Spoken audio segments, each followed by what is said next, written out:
বিয়ে করব না তো বললাম। আমি কি বললাম আমি বিয়ে করব? এ কি প্রেসারাইজ করছে? আমি তো আগে বললাম আমি নিজের পায়ে দাঁড়াবো তারপরে বিয়ে করবো। একটা সম্বন্ধ এসছে, ওটা তো তো দেখে নে। সম্বন্ধ এসছে তো কি গো, আমি কি করবো? সম্বন্ধ এসছে তো আমি কি বলেছি?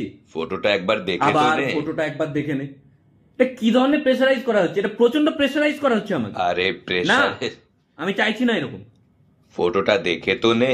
দেখে তো নে, দেখে দাও, দেখে নে। বাহ বাহ বাহ, তোমরা যা বলবে তো সেটাই শুনতে হবে নাকি? বাহ, এটা ওই বাহ, বাহ এটা নয়। কবে যেতে হবে দেখতে? পরের সপ্তাহে চল। পরের সপ্তাহে মানে এই যে সপ্তাহে কয়দিন পরে? মাত্র পরের সপ্তাহে? মাত্র এই কদিন পর? ধ্যাৎ, কালকে চলো। মানে মানে পরের সপ্তাহে আমি বিজি। কালকে ফ্রি তো? হ্যাঁ, কালকে একটু বেশি ফ্রি। ঠিক আছে। লাস্ট টাইম তোমাদের কথা